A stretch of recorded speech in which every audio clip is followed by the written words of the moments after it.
So why will a man of God say this in times of grief, not just anywhere, but then stand on his pulpit and make such insensitive utterances, knowing very well that these two families are grieving because of the carelessness and recklessness of the driving of his son that caused the accident that resulted in these two beautiful young 12-year-old girls being burnt to death.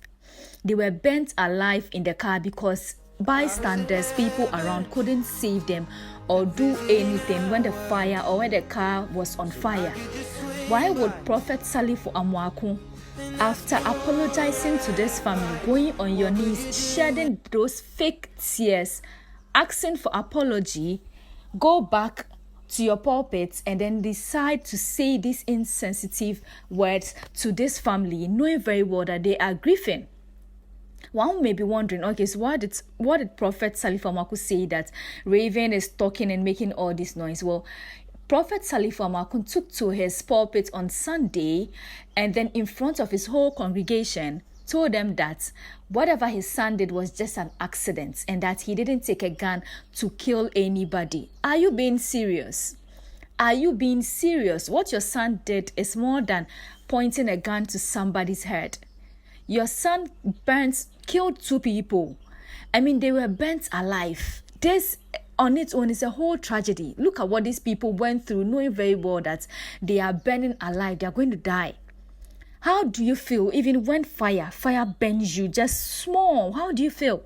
And then you knowing that you are being burnt alive for no reason, just because somebody, a 16-year-old minor who allegedly cannot be controlled by his parents, decided that he's going to go full speed, a turbo something on the road and then cause an accident. I mean, his own father even stand on the pulpit and then sometimes say Ghana police are in his pockets and that he drives around without any license. What at all can't his son even do? What can't his son even do? If the father is able to brag on the pulpit about how he pays off Ghana police and Ghana police are in his pockets and a whole lot, what can't the son even do? Because at this point, I'm not sure if the boy feels any remorse about whatever he did. Yes, I'm not sure he feels any remorse about whatever he did. I'm sure he'll be proud to say, because he knows definitely that Ghana police are in the pockets of his father and that they can't do him anything. Just one phone call, like he said in his words, just one phone call, and then you see where you end up at. The family is grieving at this point in time. And according to Salifu Amoako, you went there and they sacked you. And according to those people that are around that you came with a convoy. Who does that?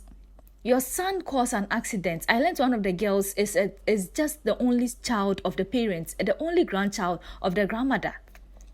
And according to sources or information, little information I'm gathering, the grandmother used to be the ambassador to Zambia or Zimbabwe, I don't really know, one of these Z countries. And then you sit and say the family actually sacked you. Why would you even go with a convoy if you are very remorseful about what your son did to them? Because it looks like he's not beating the allegations of him being very pride or he having pride and ego. You sit and then you claim you've apologized to them with your fake tears and everything. And then the next minute you're on stage saying all these so you're on pulpit saying all these insensitive something. I mean, it's a whole different situation on its own. Even if people want to sympathize with you, at this point in time, your utterances, and I agree that he needs to get a PR team who can manage all these things, because you saying all this is going to trigger emotions of people. You can't just stand on your pulpit and say it was just an accident and that your son didn't kill anybody with a gun. What he did is more than a gun. Two innocent, beautiful kids have just lost their life due to whatever your son, the carelessness. If you watch the video carefully, you can see the speed at which this car was going. It's not even a highway, because you can see cars parked there. So it's just like a normal road that one doesn't even have to speed on. And I learned this is not his first accident, allegedly. I learned this is not the first time the 16-year-old boy has caused an accident on the road. But then, since his father is the almighty Prophet Salifu Amoako, who has Ghana police in his pocket, I am sure the first accident, or maybe the first 2 accidents, because if it's not his first time, it might not even be his second time. So maybe the accidents or the previous accident that has happened on the road, I am sure it was swept under the carpet. But this family that I learned, they are very influential, and I'm not sure they're going to let this thing slide. No. The boy, even though it's a minor, a 16-year-old boy, is going to face the full law.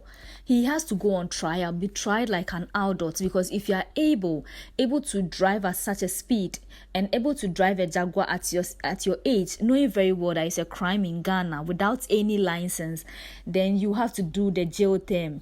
If you do the crime, you have to do the jail term. His father cannot save him at this point in time. And I wish the family, Ghana police, and then Ghanaians will not let this slide. He needs to be used as an example to deter others from doing so. We have so many people in this country that allow their underage kids to drive. 18 years and above that have to drive. Even in the Western countries, you have to be over 20 years. Even though they said 18 years, you have to be over 20 years, because they know why. Some of these Gen Z, these teenagers tend to be reckless and a whole lot of that. They want to prove to their friends or show to their friends that they can drive very fast or do this and do that. This 16-year-old boy didn't think about the people in front. So there's no way Ghanaians, the family, Ghana police should also think about whatever the way forward. I mean, his consequences and stuff. He needs to be locked up. He needs to face the law. Forget about his father being Prophet Salifu Amoako. He needs to face the full term. He needs to go to jail.